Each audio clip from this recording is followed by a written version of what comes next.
ইরানের সশস্ত্র বাহিনীর প্রধান major general Abdur Rahim Musavi বলেছেন, সেনাবাহিনীকে সর্বোচ্চ প্রস্তুত অবস্থায় থাকতে হবে এবং প্রতিদিন নিজেদের সক্ষমতা আরও শক্তিশালী করতে হবে। সিনিয়র কমান্ডারদের উপস্থিতিতে আয়োজিত সেনা কর্মকর্তাদের সমাপনী অনুষ্ঠানের বক্তব্য দিতে গিয়ে মেজর জেনারেল মুসাভি নবীন কর্মকর্তাদের অভিনন্দন জানান এবং তাদের প্রতিরোধ ফ্রন্টের অফিসার ও ভবিষ্যৎ সেনা নেতৃত্ব হিসেবে বর্ণনা করেন। তিনি বলেন, আজ ফিলিস্তিন বিশ্বের প্রিয়তম নাম, আর গাজা দৃঢ়তা ও তলোয়ারের উপর রক্তের বিজয়ের প্রতীক।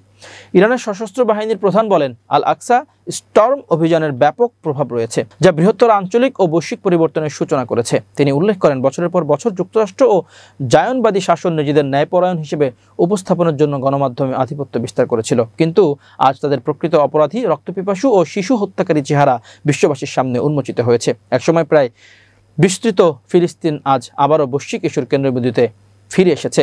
নিজ বক্তব্যে তিনি আরও বলেন, জায়নবাদী শাসন যুক্তরাষ্ট্রের সহায়তায় তাদের লজ্জাজনক পরাজয়, জনরোষ ও অভ্যন্তরীণ বিশৃঙ্খলার থেকে রেহাই পেতে ইরানের উপর হামলার ষড়যন্ত্র করেছিল, কিন্তু তারা মারাত্মক পরাজয়ের সম্মুখীন হয় এবং শেষ পর্যন্ত বাধ্য হয়ে যুদ্ধবিরতিতে সম্মত হয়। জেনারেল মুসাভি বলেন, শত্রুর লক্ষ্য হলো জাতীয় সংহতি দুর্বল করা এবং ইরানের অন্যান্য প্রতিরোধ দুর্গকে ভেঙে দেওয়া।